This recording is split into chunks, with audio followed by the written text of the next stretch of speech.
I've tested. The Sony Ericsson Xperia Play is one of the most unique phones I've tested.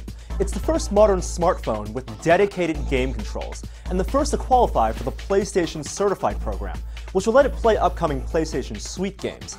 Sony Ericsson's bet on smartphone gaming seems like a good idea, given how popular playing games on phones is these days. But that focus shouldn't come at the expense of the Xperia Play's primary function. It has to be an awesome phone first, and then a portable gaming console second.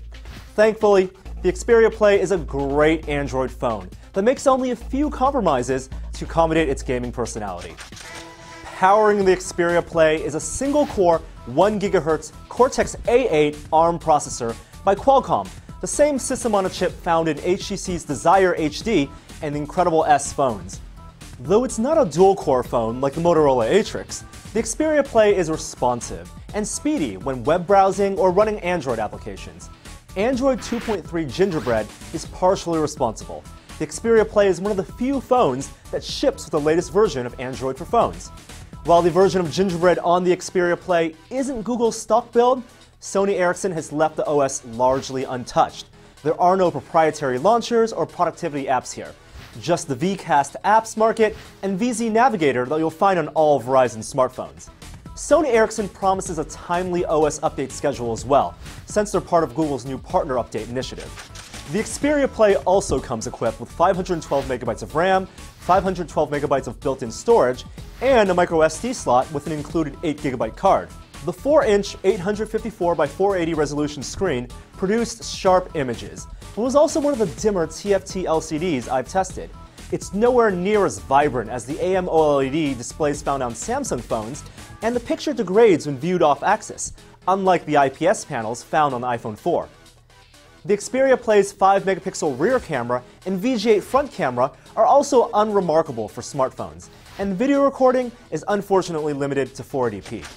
But of course, it's the Xperia Play's unconventional side-slide gamepad that sets it apart from every other Android phone.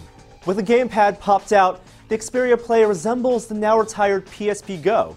It sports a traditional gamepad layout with a D-pad on the left and 4 action buttons on the right. The main gaming buttons have a good throw and were very comfortable to use when gaming for long periods of time. However, the touchpads are too small for precise action, and the matte surface doesn't feel as good as the glossy surface of a touchscreen.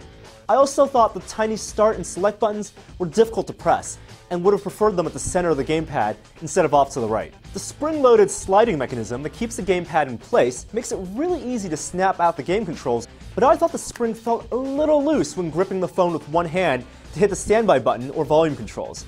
The gamepad also makes the Xperia Play thicker than most other smartphones. It's 16mm thick compared to the iPhone 4's 9.3mm. At least the back of the phone is curved so it doesn't bulge out of your pants pockets too much. One surprising benefit of the gamepad buttons I loved is the ability to use them to navigate around Android. Eventually, I got really used to browsing apps using the D-pad and even taking photos with the X button. The Xperia Play comes with 7 bundled games optimized for the gamepad controls, including Madden NFL 2011, Asphalt 6, and Tetris. Most of the games are standard Android games updated with support for the Xperia Play's physical buttons, but some still require tapping the touchscreen to browse menus. Some game developers simply tack on the gamepad support without redesigning the UI. The games that were optimized properly, such as Air Attack HD and Spider-Man, were an absolute joy to play. Top-down shooters and racers are the game genres that work especially well with the gamepad, but I found first-person shooters cumbersome because of the analog touchpads. My favorite games are the ones I could play in short sessions to avoid hand and finger fatigue. Short play sessions also help with battery life. Without gaming, a single charge of the Xperia Play's battery lasted 2 days. But adding even a couple hours of game playing during my 2-hour commute, I had to charge the phone before the day was over. There is simply no other phone available today like the Xperia Play. With the right games, it provided the most enjoyable, full-featured gaming experience I've had on a phone. And I'm happy to note that Sony Ericsson hasn't sacrificed any of the pure phone functionality to make that happen. This is a full-featured Android phone. It's not the best Android phone I've tested, but the trade-offs, its above-average heft and size, are perfectly reasonable if mobile gaming is a high priority for you. For Tested, I'm Norm, and I'll see you next time.